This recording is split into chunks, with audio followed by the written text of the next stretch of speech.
Hey guys, it's Steven from Big Wayne's Hot Takes. Going to be going over some college football playoff scenarios and how Ohio State can move forward from their Purdue loss last weekend.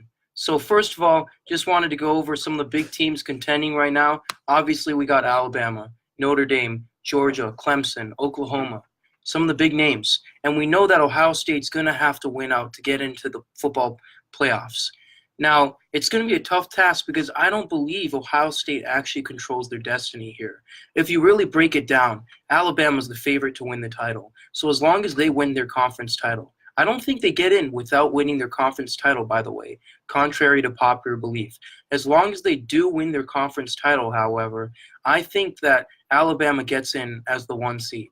And Notre Dame, you can say the fact that they don't own a conference. There's no way for them to actually be in the conference and win the title this year. So that's a disadvantage. But if they can go undefeated and their wins are relatively dominant by, 10 to 14 to 20 points, I think they get in as the 2 seed with an undefeated record. You definitely can't leave Notre Dame out. Finally, you have Clemson, Oklahoma, Texas. Clemson definitely gets in as a conference title champion, and it's because historically they've been a great college football program. They've brought in a lot of awareness to their brand. They got a big, big win last week, so definitely putting in Clemson if they're able to pull it out and win their conference. Finally, Oklahoma and Texas. I think this is the most compelling one against Ohio State. With Oklahoma and Texas, they're both part of the Big 12. Recently, the conference has gotten a lot more impressive, and it has, gotten some drama with TCU having been good in recent years. And now this year you have Oklahoma and Texas, two powerhouses of the conference. If Oklahoma is able to win their conference, they've got a big revenge win against Texas. And they only lost to Texas by 3 points in the first place. Plus, you have to consider that they're already ranked ahead of Ohio State in the current rankings. Now, they're not the official playoff rankings, but if it does stand as called right now, Oklahoma should get in over Ohio State should they win their conference. And if Texas wins their conference, they've now just beaten a ranked Oklahoma team back-to-back, regular season and conference title. That is a huge resume booster. So, by the way, Clemson had a big win against NC State, so that helps their ranking right now as well. So I don't know. I mean, Texas already 5 rankings ahead of Ohio State. Their one loss was against an unranked Maryland, however, by only 5 points. The Ohio State 29-point loss to Purdue, it looks ugly on the scoreboard, and it looms large. It really keeps them out of the playoffs if either of these two teams can win out and the other 3 teams do their job. Now, that's assuming a lot of positive scenarios for these teams. And we all know that in sports, and especially in football, nothing's guaranteed. Anyone can win on any given morning, evening, night, whatever you want to call it. So still a lot of work for Ohio State to do. They've got to win out. Big win against Michigan's going to be big. We're going to have to wait for the real rankings to really come out. Those college football committee rankings coming out in about 8 days. The first returns after the midseason, that's going to be huge as well to see how much they are behind these teams, to see if big wins can really cover the spread if they go ahead and run the table. Now, I think Ohio State will run the table, but they're going to need some help to get in because there's 4 to 5 teams out there that if they win out, Ohio State should be left out given where it stands right now. Now I'm going to talk about how Ohio State can fix their problems from an actual play point of view. Big thing with Ohio State is they've gotten away from the run.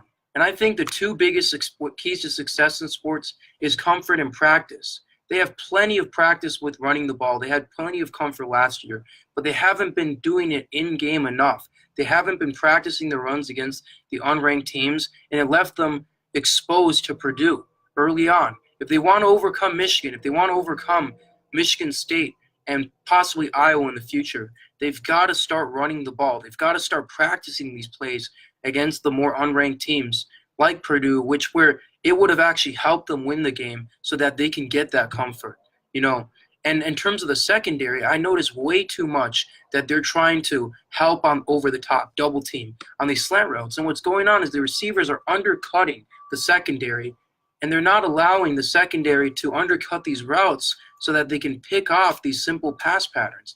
They're allowing big plays. They're committing a lot of penalties. There's no discipline on defense. And when you don't have that comfort level, you don't have that practice, you can't succeed.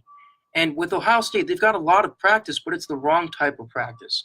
And when you are practicing these plays, you're just passing the ball and you're just trying to cover the over-the-top routes. You can't cover any of the slant routes, none of the inside routes. What's going to happen is that the teams that properly practice and run the plays and they have a perfectly balanced offense and a defense that doesn't commit these penalties, they're going to have an advantage over you because you're not going to be comfortable against the teams that are fundamentally sound.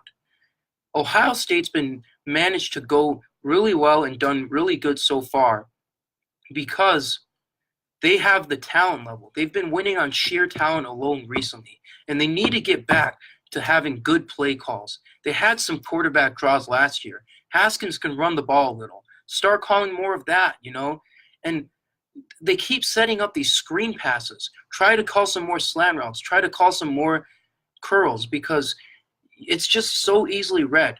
Any disciplined ranked team, Penn State, they had trouble tackling, but any team that's good with tackling, they can sniff that out in a second, and they can really take down Ohio State. Anyway, that concludes my sports part of the podcast. Just big things is that you have 4 to 5 teams in the college football playoff scenarios right now that if they win out, they're going to be ahead of Ohio State. So we're going to need help, but we got to do what we got to do. We got to win out because with all these teams already ahead of us, there's no room for error. There's no way we can be like last year where we have 2 losses and we're right in the discussion. This year, it's going to be a lot more of just these top-ranked teams take care of business and do their job. One more announcement I wanted to make was I actually did manage to secure another job offer. I went up to Buffalo